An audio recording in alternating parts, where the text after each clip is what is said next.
इन दिनों सागर में main bus stand को 2 नए बस स्टैंड में शिफ्ट किए जाने की खबरें आप सुन रहे होंगे, लेकिन क्या आप जानते हैं कि सागर में बस सेवा कब शुरू हुई और कहां बस स्टैंड था?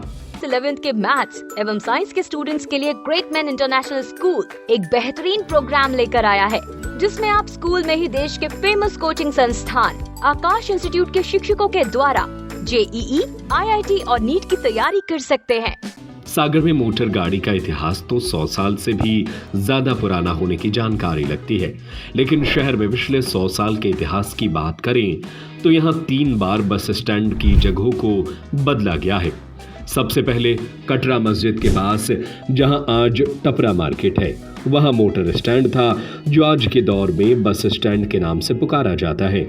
इसके बाद वहां से नमक मंडी शिफ्ट किया गया और उसके बाद फिर तालाब के सामने शिफ्ट किया गया था, जहां ये अब तक रहा, जो एक बार फिर शिफ्ट कर दिया गया है।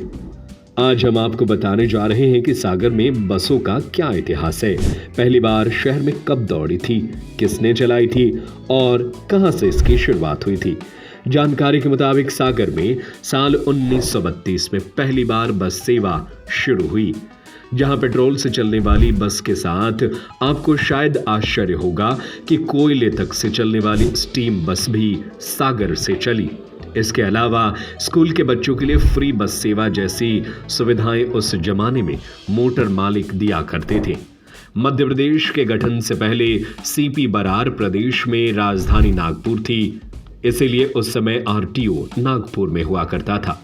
वहीं बात करें सागर में, सबसे पहले सागर ट्रांसपोर्ट डेवलपमेंट कंपनी STD की बस चली थी, जो सागर से ढाना, रहली, छतरपुर, नरियावली चलती थी। STD कंपनी की स्थापना स्वर्गीय पंडित रामनाथ पांडे ने की थी। पहले बस को मोटर कहते थे। मोटर होने की वजह से स्वर्गीय रामनाथ पांडे को मोटर वाली के नाम से जाना जाने लगा। इनके नाती और बस एसोसिएशन के अध्यक्ष संतोष पांडे बताते हैं कि हमारे दादा ने पेट्रोल से चलने वाली बस की शुरुआत आज से करीब 92 साल पहले की थी। उस समय कक्षा 1 से 9 तक के बच्चों को एक स्टेशन से दूसरे स्टेशन तक का कोई किराया नहीं लिया जाता था, जैसे जयराई से नरियावली, किसनपुरा से जरुआ खेड़ा, कर्रापुर छपरी से बंडा, बन्नादा बमोरी से ढाना। दूसरे विश्व युद्ध के समय पेट्रोल की कमी होने से स्टीम बस भी चली, जो कोयले से चलती थी। रामनाथ पांडे के 4 बेटे थे।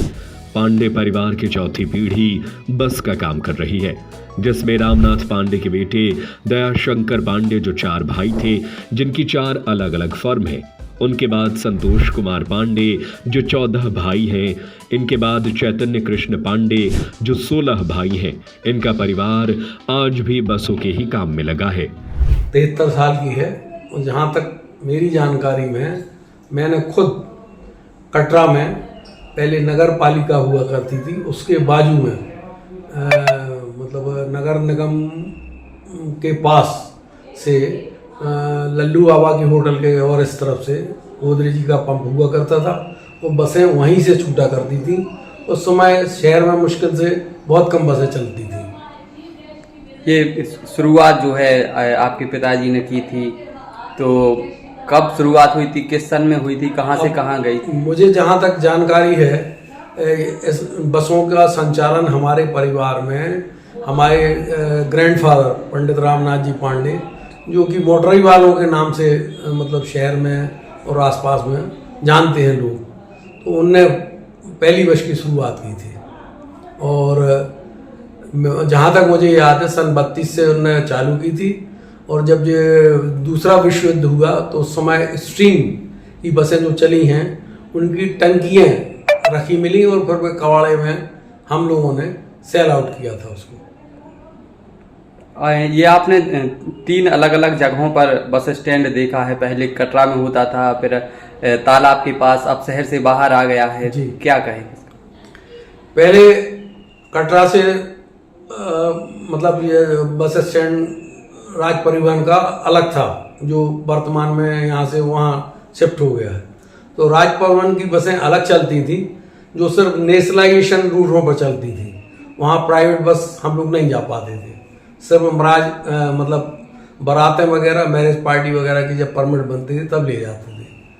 और मेरी जानकारी में नहीं, मगर मैंने जो आरटीओ ऑफिस उस समय जबलपुर हुआ करता था, सागर में भी आरटीओ ऑफिस नहीं था, मगर मैंने अपने ग्रैंडफादर के मुंह से सुना है कि सबसे पहले सीपी एंड बरार एसोसिएशन का नागपुर था हेड ऑफिस, तो नागपुर से सब संचालित होते थे बसों का कार्यक्रम, और स्टेटें थी राजा महाराजाओं की, तो उन राजा महाराजाओं से भी परमिशन लेने पड़ती थी। जैसे हमारी छतरपुर गाड़ी चलती थी तो गररौली वाले महाराजा, छतरपुर महाराजा और भी जो मतलब राजा महाराजाओं की रियासत पड़ती थी, तो उन लोगों से परमिशन लेके हम लोग गाड़ी चलाते थे। जेईई या नीट की तैयारी के लिए अब आपको डमी एडमिशन नहीं लेना पड़ेगा, क्योंकि क्लास 11th के मैथ्स एवं साइंस के स्टूडेंट्स के लिए ग्रेट मैन इंटरनेशनल स्कूल एक बेहतरीन प्रोग्राम लेकर आया है, जिसमें आप स्कूल में ही देश के फेमस कोचिंग संस्थान आकाश इंस्टीट्यूट के शिक्षकों के द्वारा जेईई, आईआईटी और नीट की तैयारी कर सकते हैं।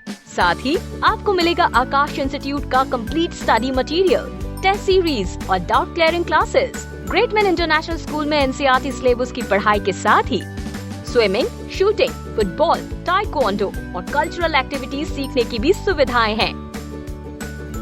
तो सीबीएसई बोर्ड में और जेईई नीट की परीक्षा में सफलता पाने के लिए आज ही ज्वाइन करें great man international school, Makronia railway station के पास, बामोरा, सागर। Phone number 8253048486, 9826665621।